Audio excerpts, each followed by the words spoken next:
后来乡亲继续来看，民进党台南市议员朱正宪来指控，讲昨早起，伊到台南殡仪馆参加公祭，去互前议长，嘛是即届要选立委的李全教，用手甲开离的颔棍甲算颔棍，控制伊的行动将近5分钟，而且甲恐吓。伊已经到警察局甲告伊妨害自由、恐吓甲伤害罪。李全教是讲无哦，无甲恐吓哦。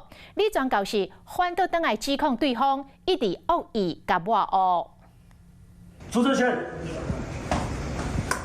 讲起到当时伫殡仪馆进行，台南市议员朱正宪控诉讲前议长李全教吹伊的颔棍控制伊的行动将近5分钟，佮加恐吓。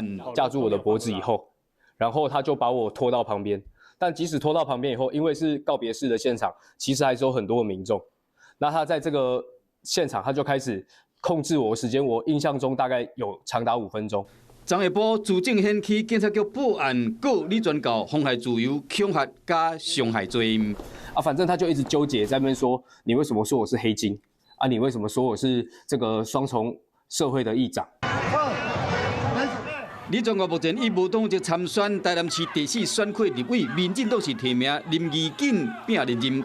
朱正宪是做林义景的总干事，进前捌指控李全教是公电乌金和李全教告。不只是一个简单的互动，怎么会变成恐吓？这种扭曲事实，难道是真的选情告急了吗？怎么会这样制造假新闻？李全教无承认讲有恐吓，伊声明强调讲。面对朱议员几下摆公开抹黑诽谤，就算有搁较生气，伊嘛无可能甲恐吓。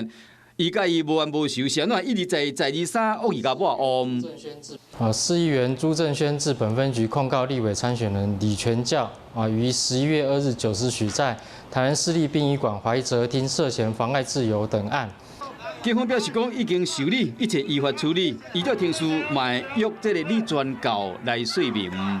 Hello， 我是庄慧琪。想要抢先掌握最及时的新闻资讯吗？赶快订阅、按赞、开启小铃铛，锁定华视新闻 YouTube 频道。